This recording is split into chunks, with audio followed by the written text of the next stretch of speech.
오늘 주신 하나님의 말씀은 어제에 이어서 요한복음 21장 20절부터 마지막 절까지 21장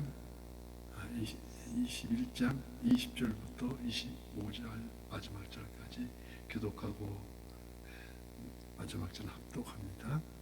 베드로가 돌이켜 예수께서 사랑하시는 그 제자가 따르는 것을 보니 그는 만찬석에서 예수의 품에 의지하여 주님을 파는 자가 누구니까 묻던 자더라. 이에 베드로가 그를 보고 예수께 여짜오되 주님, 이 사람은 어떻게 되겠사옵나이까? 예수께서 이르시되 내가 올 때까지 그를 머물게 하고자 할지라도 네게 무슨 상관이냐? 너는 나를 따르라 하시더라.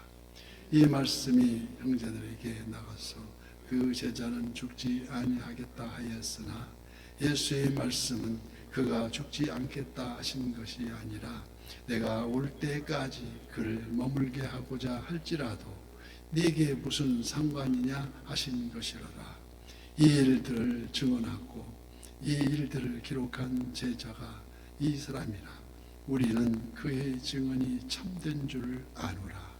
예수께서 행하신 일이 이외에도 많으니 만일 낱낱이 기록된다면 이 세상이라도 이 기록된 책을 두기에 부족할 줄 아노라. 아멘.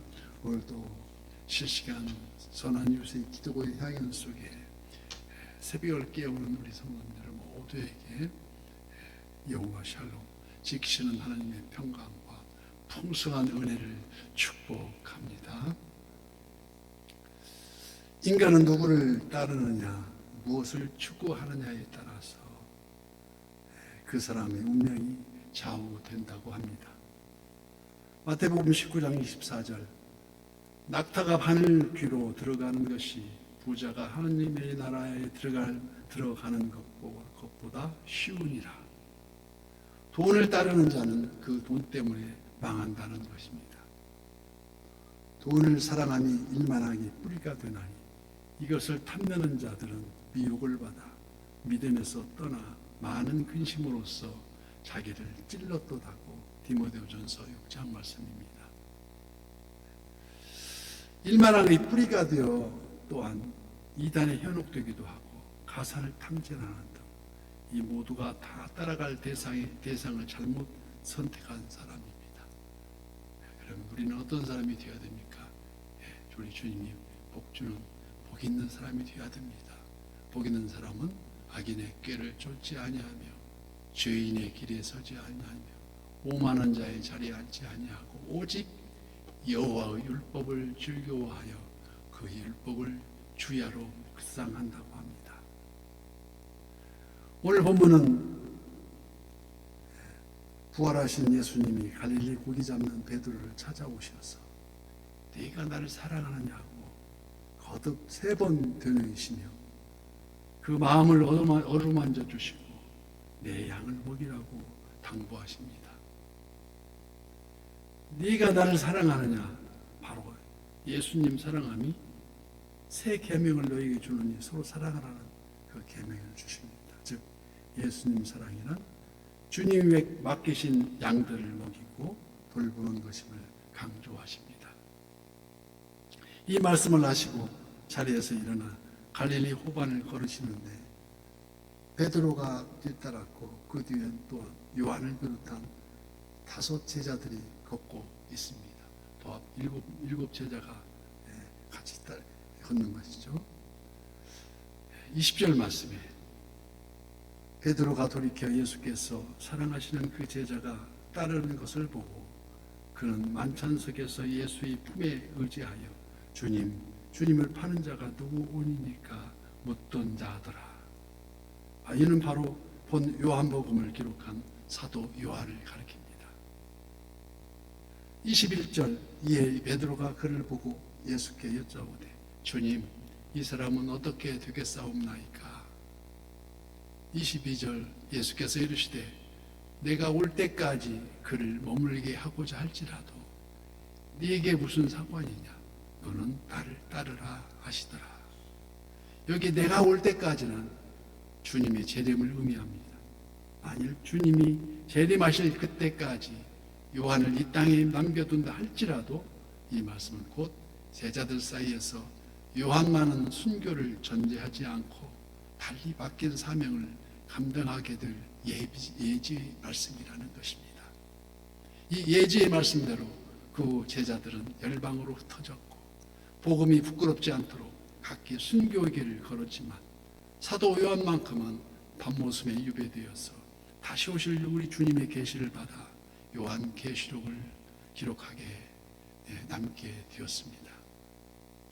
우리가 읽은 신구약 성경 66권에 그 외에 외경이라고 그러는데 그 외경 중 전설에 의하면 사도 요한을 처형시키려고 끓는 가마솥 기름 가마솥에 그릇을 준비하여서 그를 던져 넣자마자 밖으로 뛰쳐나오는 이 광경을 지켜본 집행관이 깜짝 놀라서 이분은 주께서는 절대로 안 되는 분이라고 하면서 즉시 석방되어 그 후 에베소 교회에서 심호하다가 소천했다는 기록이 있습니다.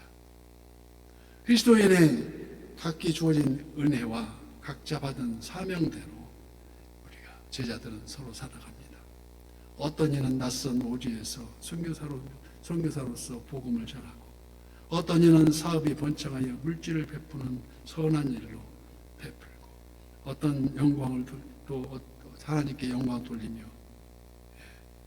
또는 음악, 스포츠, 미술 등 지각게 부여받은 은사대로 하나님께 영광을 올립니다. 은혜 받은 모습도 각기 다릅니다. 어떤 분은 설교 말씀 중에 은혜를 받고 때로는 성경 통독 중에 신령한 찬양을 듣는 중에 또는 성찬 예식이나 세례 중에도 저 같은 경우는 간절히 사모하는 간구하는 새벽기도 중에 우리 성령님 임하심을 깨닫고 뒤늦게 해서 60이 다 된 나이에 신학을 입문하게 되었습니다. 은혜를 받으면 그 결과 답답한 마음이 평안함을 얻게 되고 죄를 깨달아서 회개 합당 열매를 맺게 되며 의욕이 샘솟고 기도의 문이 열리고 영 분별력과 함께 방언이 터져나오고 때로는 말씀 속에서 치유함을 얻습니다. 오늘도 주님은 말씀하십니다. 너는 나를 따르라고 본문에서 말씀하십니다. 성경의 예언대로 마지막 때가 가까워질수록 거짓 증인은 미혹의 영들이 할 수만 있으면 넘어뜨리라고 갖은 별 방해를 다하고 그러한 이들이 신천지, 통일교, 구원파, 여호와의 증인, 몰몬교, 제7일 안식일교회 등등 수많은 이단들이 그 통계에 의하면 이단에 속한 자들이 무려 200만 명이 좋게 이른다는 통계가 있습니다. 우리는 사탄을 어떻게 이길 수가 있습니까? 야고보서 4장 7절 말씀에 그런즉 너희는 하나님께 복종할지어다. 마귀를 대적하라. 그리하면 너희를 피하리라. 이 하나님께 복종하지 않고 마귀를 대적하니까 피하지 않습니다. 아주 우습게 보는 거죠. 하나님 말씀에 순종하지 않고 하나님께 복종하지 않고서 들끓는 사탄 마귀에 대적하지 못하고 역으로 공격을 받아서 그 공격받는 형국이 되어 휘둘리고 비틀거리고 있다는 것입니다.